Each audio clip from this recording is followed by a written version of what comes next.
So I just want to talk about my experience so far with dry January.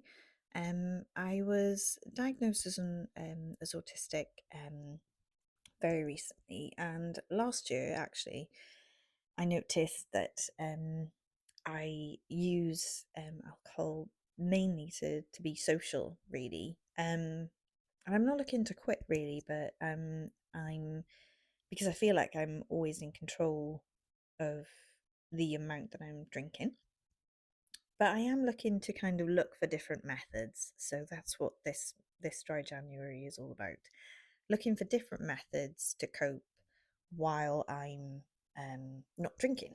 So it's a really good way to do it if you're ever curious about how where your cravings are when when your body or when your mind kind of tells you I want to drink.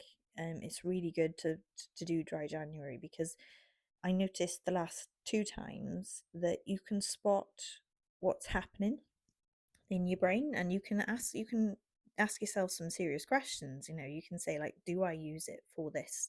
Do I use it for that?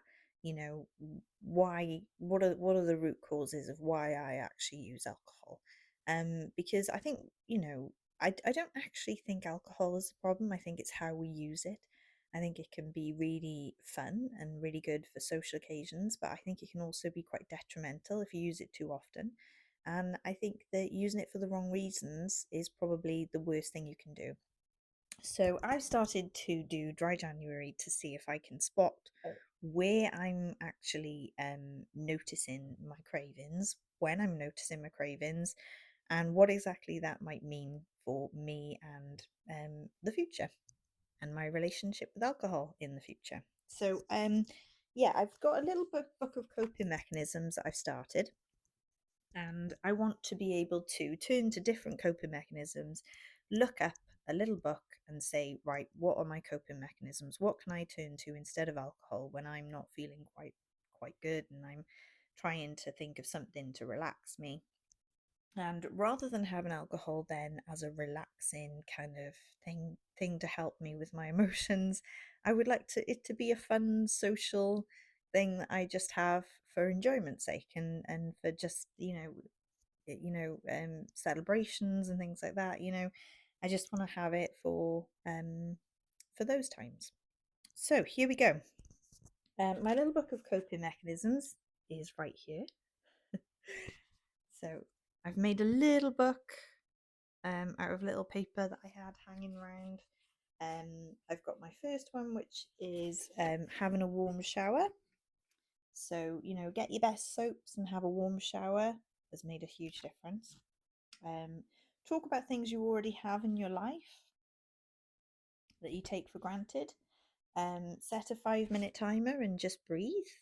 That was a huge one, just sitting there and breathing for 5 minutes. Just focusing on today, not on the future or the past. I will go into these in I've gone into these in previous videos, so you can look back over my videos.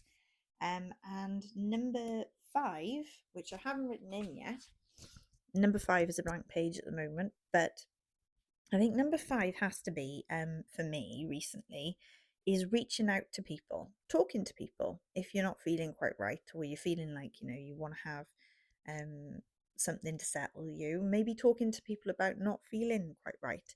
Um, I reached out to a group chat that is for neurodivergent people, and that was really helpful. So reaching out to people who understand you, who can say, "Ah, yeah, I've had that before," or I often talk to my husband. My husband is probably one of my first go tos.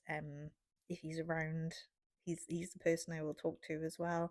And he's great. He's very understanding, and we can just chat about anything really, which is really nice. And if you have someone like that, it's probably could be a friend, it could be a partner, it could be a family member.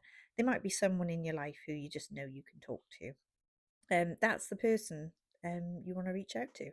So yeah, reach out to someone. I'm not feeling quite right, and have a chat. You know, um, and try not to feel like a burden, which is really hard for me because I always feel like I'm a burden when I tell people about things that are not quite right for me. But I think that's from the past, and I think that's a past issue that I need to work on. So yeah, that will be one of my next coping mechanisms.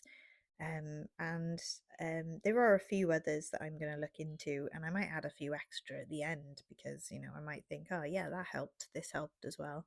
But yeah, reach out to people, talk to people, and have conversations with them about what's going on. And maybe, just talking to people will make a huge difference.